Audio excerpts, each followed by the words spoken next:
बदलती जीवन शैली, लंबे समय तक बैठकर काम करने, गलत पोस्चर, खेल के दौरान लगने वाली चोटों तथा शारीरिक गतिविधियों की कमी के कारण कमर, गर्दन, कंधे और जोड़ों के दर्द की समस्या तेजी से बढ़ रही है। प्रसिद्ध फिजियोथेरेपिस्ट एवं स्पोर्ट्स रिहैब विशेषज्ञ डॉक्टर राजश्री सिंह ने कहा कि सही समय पर जांच, वैज्ञानिक फिजियोथेरेपी और व्यक्तिगत पुनर्वास कार्यक्रम के माध्यम से अधिकांश मरीजों को दर्द से राहत दिलाकर उनकी सामान्य दिनचर्या बहाल की जा सकती है। द फिजियो रिहैब क्लिनिक की डॉक्टर राजश्री सिंह ने बताया कि फिजियोथेरेपी केवल दर्द कम करने तक सीमित नहीं है, बल्कि इसका उद्देश्य दर्द के वास्तविक कारण की पहचान करना, शरीर की गतिशीलता बढ़ाना, मांसपेशियों को मजबूत बनाना और दोबारा चोट लगने की संभावना को कम करना भी है। प्रत्येक मरीज की शारीरिक स्थिति और समस्या अलग होती है, इसलिए उपचार योजना भी उसकी आवश्यकता के अनुसार तैयार की जानी चाहिए। बीपीटी एवं MPT sports. Doctor Rajshree Singh sports injury और पुनर्वास के क्षेत्र में विशेषज्ञता रखती हैं।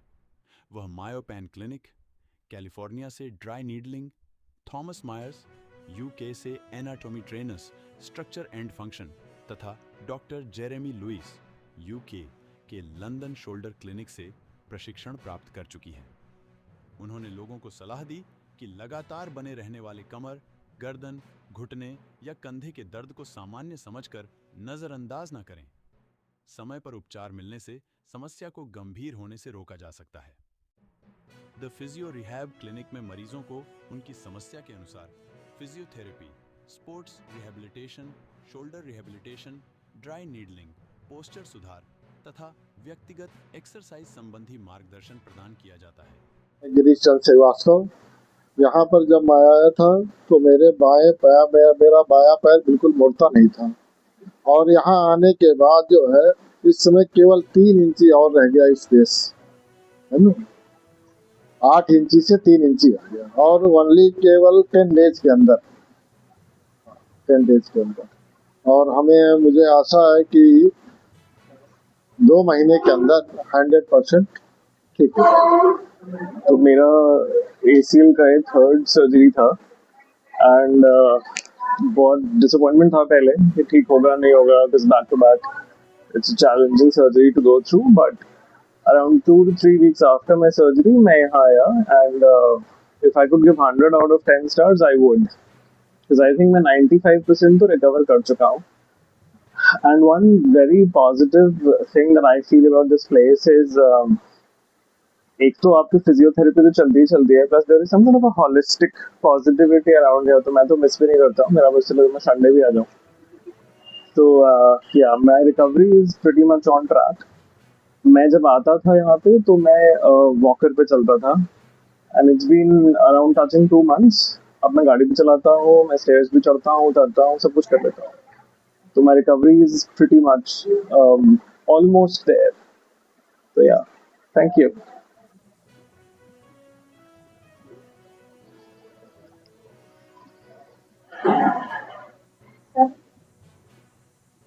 जी, तो डॉक्टर राजश्री, जैसे कि हम इस समय देख रहे हैं बदलती लाइफस्टाइल की वजह से हमारी हर एज को कुछ ना कुछ प्रॉब्लम्स हो रही थी, और इसकी वजह से हमें अननेसेसरी ढेरों मेडिसिन खानी पड़ रही है। एज अ फिजियोथेरेपिस्ट आप क्या सलाह देंगे कि हम अपनी लाइफस्टाइल में किस तरीके की चेंजेस करें? क्या कुछ हेल्दी लाइफस्टाइल अपनाएं जिसकी वजह से हमारी लाइफ और आसान हो जाए? मैम देखिए, सबसे पहली बात मैं बोलूंगी, हमारी सिटिंग जॉब रहती है, या तो हम बहुत ज्यादा बैठ के काम करते हैं और नहीं तो हम बहुत ज्यादा स्टैंडिंग में काम करते हैं। तो हमारे साथ प्रॉब्लम क्या होती है कि जब भी आप इस तरीके की चीजें अपने डेली रूटीन में लेकर के आते हो या बहुत देर तक बैठते हो आप, तो आपको क्या प्रॉब्लम होती है कि आपके स्पाइन बहुत टाइम तक इरेक्टेड नहीं रहती है, वो स्लाउच हो जाती है। जब वो स्लाउच होती है तो आपको डिस्क प्रोलैप्स और सारी तरीके की चीजें आपको देखने को मिलती है। और जब भी इस तरीके की कोई प्रॉब्लम आती है तो स्पाइन स्मोक करना कहते हैं हम जिसको, अगर आप बहुत ज्यादा टाइम तक एक जगह पे बैठे हुए हो तो। और हमने इसके लिए कस्टमाइज्ड एक्सरसाइज भी बनाई हुई है कि हर बॉडी अलग होती है, सबका नाम अलग है तो सबकी बॉडी भी अलग है। तो उस हिसाब से हम लोगों ने कस्टमाइज्ड गेट ऑन का सिटिंग असेसमेंट है हमारे पास, स्टैंडिंग का असेसमेंट है। आजकल लोगों में आर्थराइटिस बहुत जल्दी देखा जा रहा है, फीमेल्स में अर्ली आर्थराइटिस के साइन बहुत जल्दी आ रहे हैं। तो हम लोग ये सारी चीज़ें कस्टमाइज करके एक्सरसाइज बनाते हैं, ये हमारी यूएसपी भी है। और मुझे ऐसा लगता है कि जितनी आप अपनी बॉडी को मोबाइल रखोगे, एक टाइम के बाद आप योगा के बाद आप कहते हैं कि योगा कर रहे थे तो हमारी बॉडी में प्रॉब्लम आ गई, आप पहले फिजियो कराओ, अपने आप को एक अच्छी तरीके से अपनी स्ट्रेंथ लेकर के आओ, देन आप योगा में शिफ्ट करो अपने आप को। डायरेक्ट योगा में शिफ्ट करोगे, हो सकता है आपको डिस्क प्रोलैप्स हो, वो ज्यादा बढ़ जाएगा, हो सकता है आपके नी में आर्थराइटिस डेवलप हो, वो ज्यादा बढ़ जाएगा। तो हर तरीके एक तरीका होता है। एंड मैं ये नहीं कहती कि मेडिसिन नहीं खाना चाहिए, मेडिसिन भी जरूरी है आपके लिए, बट फिजियो आपके पास ऑप्शन ज्यादा बेटर होता है बिकॉज। और चीजें जब आपकी ज्यादा मोबाइल रहती है तो आपकी बॉडी एक अलग तरीके से उसका इम्पैक्ट आपके ऊपर डालती है। आप खुद देखो कि आप 2-3 दिन तक लगातार आप बेड पे रह जाओगे ना, आपको आपकी एनर्जी अपने आप डाउन होने लगेगी। आप 3-4 दिन आप वॉक करके देखो, 5वें दिन 6ठे दिन आपकी बॉडी आपसे वही वॉक डिमांड करने लगेगी क्योंकि उसको अच्छा लग रहा होता है, आपका एनर्जी लेवल रहता है। हम लोग क्या करते हैं, सुबह उठे, हसल में उठा, उसके बाद फिर तुरंत बच्चों को तैयार किया, फिर अपने तैयार हुए, फिर खुद जॉब में भागे। तो ये जरूरी नहीं है कि आप डायरेक्टली सारी चीजें 10 मिनट आप अगर एक्सरसाइज कर लेते हो अपनी, तो वो आपके लिए बहुत अच्छा हो जाता है। एंड मुझे ऐसा लगता है कि हर किसी को पहले एक्सरसाइजेस जरूर करना चाहिए, इवन मॉर्निंग में। और अगर आपको टाइम नहीं मिल रहा है तो मॉर्निंग कहीं पेटेंट नहीं किया गया है कि मॉर्निंग में ही एक्सरसाइजेस करेंगे तो सही रहेगा। आप इवनिंग में भी अगर आपके पास टाइम है तो आप इवनिंग में भी कर सकते हो। और दूसरी चीज ये है कि बॉडी को जितना आप एक्टिव रखोगे, फिजियो और मेडिसिन से उतना दूर रहोगे, और जितना कम उसको एक्टिव रखोगे उतना ज्यादा सारी प्रॉब्लम आएगी।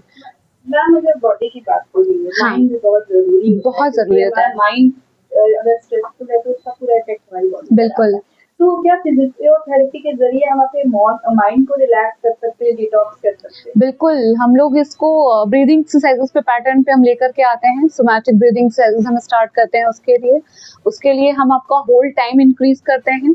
लाइक हम फर्स्ट ब्रीदिंग अगर आपकी 4 सेकंड को होल्ड करने के लिए कह रहे हैं, नेक्स्ट आपकी 8 सेकंड, देन उसके बाद फिर 12 सेकंड का। और जितनी टाइम के लिए आप ब्रीदिंग होल्ड करोगे, आपका डोपामिन थोड़ा सा बढ़ जाएगा सॉरी। एंड सारी चीजें जब आपका ब्रीदिंग पे ही है तो ब्रीदिंग आपका फोकस्ड होना चाहिए। हम क्या करते हैं, हम शॉर्ट ब्रीदिंग लेते हैं, शैलो ब्रीदिंग जिसको कहते हैं। शैलो ब्रीदिंग का मतलब होता है हम बैठे हुए हैं, स्लाउच हमारी स्पाइन है, हमने लंग्स को ऐसे कवर करके रखा हुआ है, हम लैपटॉप पे ऐसे काम कर रहे हैं, बट वो चीज आपके लंग्स एक्सपेंशन के ऊपर भी इम्पैक्ट देता है। आपको क्या करना है, फर्स्ट आप जहाँ पे बैठो, आप स्ट्रेट बैठो, जहाँ पे लग रहा है कि आप स्लाउच कर रहे हो, थोड़ी देर का ब्रेक लेकर के 15 मिनट्स के लिए आप थोड़ा सा रोटेशन ले लो, ठीक है, और उसके बाद फिर आप थोड़ा सा वॉक कर लो, फिर वापस पे आकर चेयर पे बैठो। उससे आपका दिमाग भी फोकस रहेगा और आपका काम भी सही रहेगा।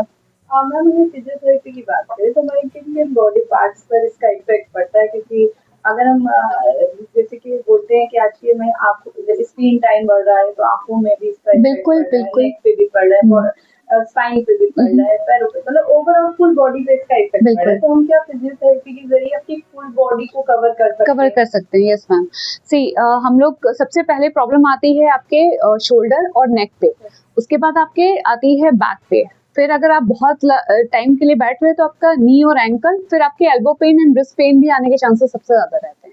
तो मेरे कहने का सेंस ये है कि एक माइल्ड स्ट्रेच एक्सरसाइजेस जो कि कॉमन स्ट्रेच होती हैं, आजकल तो लोग यूट्यूब पे देख करके आते हैं और वो अपना काम ज्यादा खराब करते हैं। तो मैं ये भी एक माध्यम से कहना चाहूंगी कि जितने भी यूट्यूब के ब्लॉगर हैं जिन्होंने फिजियोथेरेपी का बना रखा है, प्लीज उनको स्पेसिफिक एक्सरसाइजेस के लिए मोल्ड करिए। अगर आप उनको डायग्नोस नहीं कर सकते हैं, तो डॉक्टर ने कहा लो बैक पेन, तो वो लो बैक पेन किस चीज का है उनको नहीं पता, आपकी वो लो बैक पेन की यूट्यूब पे वीडियो निकाली और उन्हें वही यूज करना स्टार्ट कर दिया। ये पेशेंट के लिए भी बहुत खराब है और ये ऑफकोर्स आपके नाम के लिए बहुत खराब है। तो मेरी सबसे रिक्वेस्ट है कि आप किसी अच्छे क्लिनिक पे जाइए, अपने अच्छे डॉक्टर को भी मिलिए। अगर आपकी प्रॉब्लम बहुत ज़्यादा बढ़ गई है तो डॉक्टर भी ऑफ कोर्स बहुत ज़रूरी है, और अगर आपकी प्रॉब्लम थोड़ी कम है तो फिर हम उसको फिजियो से भी ठीक करते हैं। जैसे कि बात हो रही है स्ट्रेस की है, जो घर पे रहते हैं, जो अगर हम कहते हैं कि ये हमारे सीनियर सिटीजन, तो क्या उनकी बॉडी में भी हम फिजियोथेरेपी के जरिए जो भी प्रॉब्लम्स आ रही हैं एज के जो भी है उसको भी हम ठीक कर सकते हैं? Thank you for asking this question ma'am. ये प्रॉब्लम आजकल ये है कि 60s के बाद सबको लगता है कि अरे अब तो हमें ऊपर जाना है, हमें फिजियोथेरेपी की ज़रूरत नहीं है। मगर सबसे ज़्यादा ज़रूरत उनको होती है क्योंकि आज के टाइम पे मैक्सिमम घरों में हस्बैंड वाइफ लोग काम कर रहे होते हैं और आप ये सोचिए कि आप किसी के ऊपर बर्डन बन सकते हैं। Got my point? एंड उसको अगर आप फिजियो करते रहेंगे तो क्या होगा, हफ्ते में 3 दिन फिजियो आपकी मैंडेटरी होनी चाहिए बिकॉज इससे आपका लाइफस्टाइल अच्छा रहेगा, इससे आपके जॉइंट्स में जो भी पेन होंगे अर्ली स्टेजेस में वो पता चल जाएंगे। जो मुझे ऐसा लगता है कि अगर अच्छी एक्सरसाइजेस जो भी करते हैं उनको TKR THR से बच जाते हैं और ऑफ कोर्स हर कोई अपने घुटने को नहीं खोलना चाहता है। मेरे हिसाब से अगर आप हफ्ते में 3 दिन फिजियो भी कराते हैं एक अच्छा इंटेंसिव कोर्स लेने के बाद, उसके बाद आपको खुद में लगेगा कि ये हमारी जिंदगी पहले से बेटर हो गई है, मेरा मूवमेंट पहले से बेटर हो गया है और आपके ऊपर जिससे बच्चों के ऊपर डिपेंडेंसी अगर आपकी है तो धीरे धीरे कम होने लगती है। हम अपनी डे टू डे लाइफ में क्या कुछ ऐसा चेंजेस कर सकते हैं जैसे कि कुछ ऐसी छोटी छोटी एक्टिविटीज है जो हम कर सकते हैं जिससे हमें एक कहते हैं हमें बॉडी को थोड़ा सा रिलैक्स फील कर सकते हैं? मैम सबसे पहले मैं बोलूंगी ब्रीदिंग एक्सरसाइजेस। प्लीज आप लोग इसको बिल्कुल इग्नोर मत करिए। ब्रीदिंग बहुत जरूरी है। ब्रीदिंग के बाद माइल्ड स्ट्रेचिंग अगर आप किसी भी फिजियो के पास जाकर के आप 2 दिन का सेशन लेते हो, आप उसको कहो कि मुझे पूरी बॉडी की माइल्ड स्ट्रेचिंग सिखा दो, तो वो आपको माइल्ड स्ट्रेचिंग सिखा देगा। और जब भी आपको माइल्ड स्ट्रेचिंग सिखाएगा तो वो बताएगा कि भाई ये आप करते चले जाओ। और मुझे लगता है कि आज के टाइम पे इतना हर कोई कमा लेता है कि वो हफ्ते में 1 दिन सेशन तो करवा लेगा फिजियोथेरेपी का एंड उसके बाद वो सीख करके वो उसको डेली लाइफ में उसको रूटीन भी करना स्टार्ट करें। क्योंकि आपका क्या होता है, सम टाइम आप बहुत ज़्यादा काम करते तो आपकी स्पाइन काइफोटिक हो सकती है।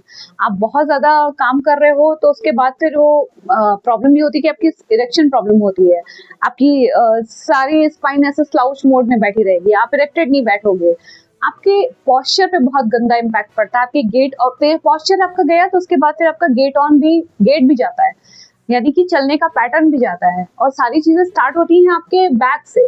अगर बैक आपका सही है तो आपके पैरों में कोई दिक्कत नहीं होगी। और अगर आपका पैर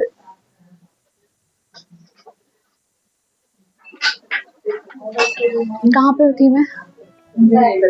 बैक पे थी मैं। अगर आप सिटिंग पोजीशन में अगर हैं तो बहुत ज़्यादा सिटिंग है आपकी, तो ये समझ लीजिए कि आपके आने वाले टाइम में आपके बैक के साथ साथ आपके घुटनों के ऊपर भी बराबर का प्रेशर पड़ता है। ये कहने का तो मैम तो हम तो चलते फिरते नहीं हैं, हम इतना ज़्यादा हमारे घुटने खराब हो गए, ये नहीं चलने फिरने की वजह से खराब होते हैं। आप कोई भी अगर बॉडी पार्ट है आप उसको उस तरीके से इस्तेमाल नहीं कर रहे हैं तो एक ना एक दिन उसमें आर्थराइटिस डेवलप होगी एंड ये सारी चीजें वेट एक बहुत बड़ी प्रॉब्लम है। यस ऑफ कोर्स, मेल हो या फीमेल हो, आजकल Yes. बच्चों में भी वेट गेन Yes. प्रॉब्लम है, ठीक है, इसमें भी फिजियोथेरेपी काम कर सकती है। मैम सी हम लोग डाइट के साथ साथ एक पूरा कोर्स हम लोगों ने इसका बनाया हुआ है कि आप अपना एक्टिव एक्सरसाइजेस कौन सी कर सकते हैं। बेसिकली आइडियली आपकी कोई भी अच्छी क्लिनिक होगी और आप उसको कहिए कि मेरे को लाइफस्टाइल से रिलेटेड मेरे को फिजियोथेरेपी करानी है, तो वो थेरेपिस्ट आपको कस्टमाइज एक्सरसाइज करेगी, जैसे हमारे यहाँ कस्टमाइज एक्सरसाइजेज होती हैं। तो हम लोग कोई इस तरीके का पेशेंट आएगा तो हम कह देंगे भी 7 o'clock के बाद आपने खाना नहीं है कुछ भी, ताकि जो आपका विसरल फैट है वो डाइजेस्ट हो सके खुद में ही।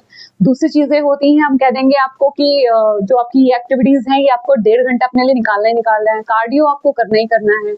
हम सामने थोड़ा ज्यादा थका देते हैं कि लगता है कि भाई ठीक है आदमी हार्डकोर एक्सरसाइजेस करके गया है, अब वो पीछे क्या कर रहा है वो तो नहीं पता। हाँ, हम क्लिनिक पे जरूर करवा देते हैं ये सारी चीजें। यस अब मैम ओवरऑल ये चीज बताइए किन लोगों को बिल्कुल फिजियोथेरेपी नहीं करनी चाहिए? मैम ऐसा तो वैसे बहुत रेयर केस होता है कि जिनको फिजियोथेरेपी नहीं करानी चाहिए। जिनके पर्टिकुलर कुछ प्रॉब्लम्स है या कुछ डिजीज है उनको मेंशन करिए। मैम देखिए, अगर स्पाइन में टीबी है तो फिर हम जब तक वो उसका पूरा कोर्स कंप्लीट नहीं हो जाता तब तक हम नहीं कहते हैं। अगर सर्जिकल इश्यूज बहुत ज़्यादा आ रहे हैं, यानी कि डिस्क पूरी तरीके से प्रोलैप्स हो गई है, ड्यूरा को कंप्रेस कर रही है, तब हम कहते हैं भाई अभी आपकी फिजियोथेरेपी हम नहीं कर सकते हैं। आप सर्जन का प्रोटोकॉल होता है, आपकी स्कोली बन गई है यानी कि स्पाइन में आपकी स्क्लेरोसिस बन गया है एंड वो 40 डिग्री से ऊपर का है, तो हम वहाँ पे कहते हैं कि भाई ये तो सर्जिकल केस हो चुका है, ये हम फिजियोथेरेपी से ठीक नहीं कर सकते हैं। बहुत सी ACL सबसे इम्पोर्टेंट चीज़ है। ACL लोगों को लगता है कि ना 1/3 ACL टूटा है मेरा, 1/4 ACL टूटा है, तो जब तक पूरी तरीके से नहीं टूट जाता तब तक हम फिजियोथेरेपी कराते रहेंगे।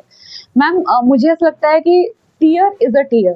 अगर आपका कोई भी लिगामेंट टूट गया है तो वहाँ पे कोई ब्लड सप्लाई नहीं होती है, और जहाँ पे ब्लड सप्लाई नहीं होती वो ऑटोमेटिकली जुड़ती भी नहीं है। तो प्लीज पहले अपने ACL पहले इंटैक्ट करा करके सर्जन से आइए एंड उसके बाद फिजियोथेरेपी कराइए। और उसके पहले अगर आप फिजियोथेरेपी करा रहे हैं तो अपना टाइम भी वेस्ट कर रहे हैं आप, और पैसा भी। तो मैम अगर डॉक्टर ऐसा फिजियोथेरेपिस्ट आप क्या कुछ ऐसा खास मैसेज देना चाहते हैं ताकि लोग अपनी हेल्दी लाइफस्टाइल को कंटिन्यू कर सकें? मैम आपके चैनल के थ्रू मैं ये जरूर बोलना चाहूंगी कि मुझे ऐसा लगता है कि माँ बाप का एहसान आपके ऊपर सबसे बड़ा होता है, और बचपन में उन्होंने आपकी बहुत अच्छे से केयर की होती है। उन्होंने कभी नहीं बोला होगा कि हाँ भाई मुझे तुम्हें कहीं ले जाने में प्रेशर फील हो रहा है। तो आपके चैनल के थ्रू मैं ये बोलना चाहूंगी कि प्लीज अपने माँ बाप का ख्याल रखिए, और अगर वो 60+ हो चुके हैं तो उनको फिजियोथेरेपिस्ट के पास जबरदस्ती भेजिए, क्योंकि कोई ना कोई प्रॉब्लम तो उनको स्टार्ट हो रही होगी अगर वो बहुत एक्सरसाइजेस नहीं करते हैं तो। एंड दो चीजें इसमें पॉजिटिव होती हैं, एक आपका बॉडी मूवमेंट उनका बहुत अच्छा रहता है, दूसरा घर का माहौल भी बहुत अच्छा रहता है, क्योंकि आपके पेरेंट्स की इंडिपेंडेंसी आपके ऊपर से कम हो जाती है, वो खुद काम करना स्टार्ट करते हैं। तो मैं ये बात आपको इसी चैनल के थ्रू कहना चाहूंगी कि अगर आपके घर में पेरेंट्स हैं तो प्लीज उनको अच्छे से देखभाल करें।